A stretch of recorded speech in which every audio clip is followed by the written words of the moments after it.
తాకట్లో ఉన్న మీ బంగారాన్ని విడిపించి ఆ రోజు ఆన్లైన్ రేటుకి కొంటాం. Sharma gold company. Welcome to Suman TV. నేను మీ అవతార్ యాదవ్. రాఖీ పండుగ అనగానే అన్న చెల్లెలు పండుగ. అసలు రాఖీ పండుగ అయితే చెల్లి గాని అక్క గాని అన్నదమ్ములు కట్టడం మనం చూసుంటాం. కానీ ఈ రోజు అయితే మాత్రం విశాఖపట్నం తెలుగు తల్లి ఫ్లైఓవర్ పక్కన ఉన్న రైల్వే గెస్ట్ హౌస్ దగ్గర చెట్టుకి రాఖీ కడుతున్నారు.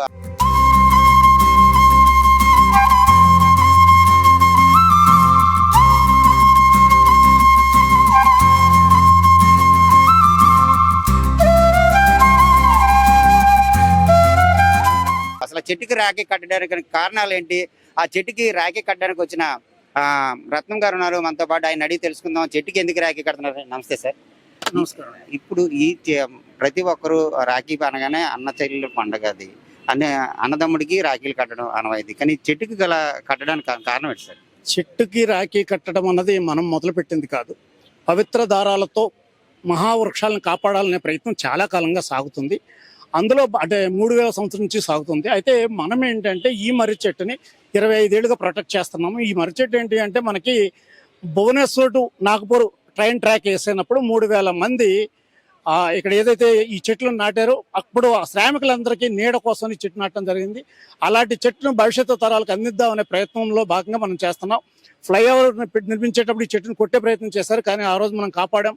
ఆ తర్వాత కూడా దీన్ని కాపాడే ప్రయత్నంలో భాగంగానే ప్రతి ఏటా దీనికి రాఖీ కట్టి ఈ చెట్టును మనం కాపాడుకోవాలని మన నగరవాసులకే కాదు ప్రపంచం అందరికీ కూడా తెలియజేసేందుకు భాగంగా ఇక్కడ మనం ఈ రాఖీ కట్టడం ఉంది. ప్రతిసారి ఏదో ఒక అధికారి చేత తీసుకొచ్చి విద్యార్థులను తీసుకొచ్చి చేయిస్తాం. ప్రధానంగా విద్యార్థులను తీసుకురావడానికి కారణం ఏంటంటే అది భవిష్యత్తు తరం కాబట్టి ఆ తరాన్ని మనం తయారు చేస్తే వాళ్ళ తర్వాత తరాలకు కూడా ప్రకృతిని ఆరోగ్యవంతంగా అందిస్తారనే ఆశతో ఇది చేస్తున్నాం. ఈ చెట్టుకి కట్టడానికి కారణం అయితే చరిత్ర కలిగిన చెట్టు అనే కడుతున్నారా? ప్రతి ఒక్క మొక్కకి ఇలాగే పూజిస్తారా? ప్రతి చెట్టుకి ఇలాగే పూజిస్తాం.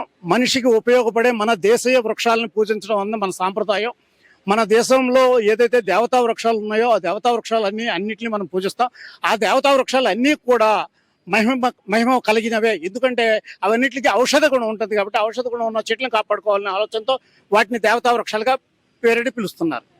రాఖీ కట్టడంలో ప్రధాన కారణం ఇది ప్రతి ముందు తరాలకి తెలియడానికి కోసమా, లేదా దీని పర్యావరణం కాపాడడం కోసమా?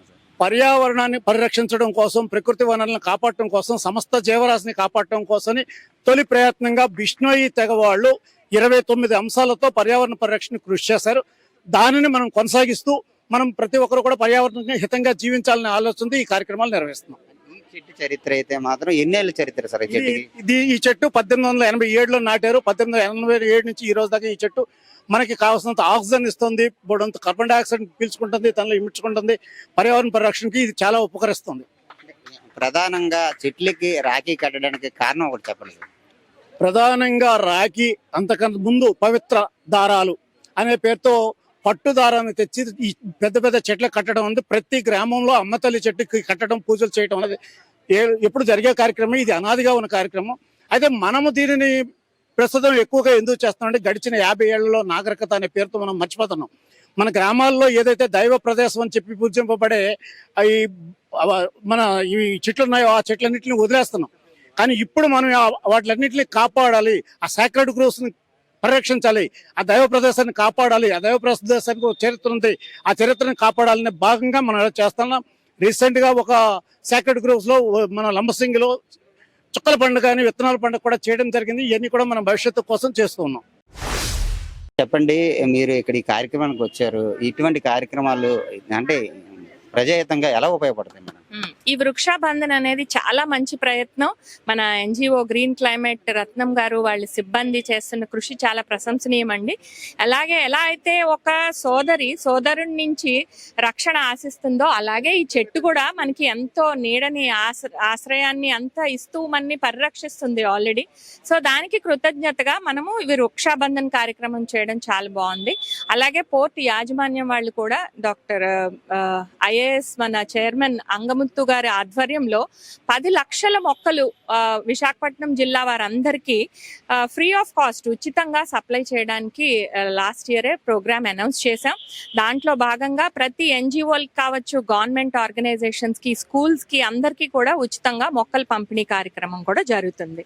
సో ఇలా అందరూ పర్యావరణ హితంగా పనిచేసి మన విశాఖ నగరాన్ని గ్రీన్ నగరంగా, హరిత నగరంగా తీర్చిదిద్దాలని అందరినీ ఆశిస్తున్నాను, కోరుతున్నాను. ఇది ఏదైతే ఇక్కడ రాఖీ పండుగ నిర్వహిస్తున్న రత్నం గారు చెప్తున్న పరిస్థితి, పర్యావరణాన్ని మనం కాపాడితే పర్యావరణం మనల్ని కాపాడుతుంది. ప్రతి ఒక్కరూ కూడా ప్రకృతి పక్క ప్రేమికులుగా ఉండాలని చెప్పి ఈ కార్యక్రమం నిర్వహిస్తున్నాము. మనకి చెట్లకి అయితే మాత్రం రాఖీ కట్టడం ఇది మొదటిసారి అయితే కాదు. మన పూర్వీకుల నుంచి ప్రతి ఒక్క చెట్టుకి మనం పట్టుదారాలు కట్టి పూజించేవారము. అదే విధంగా మనం ప్రకృతిని కాపాడితే మనల్ని ప్రకృతి కాపాడుతుంది అని చెప్పి ఆయన చెప్తున్న పరిస్థితి కనబడుతుంది. కెమెరా పర్సన్ రవితేజతో అవతార్ యాదవ్, సుమన్ టీవీ, విశాఖపట్నం.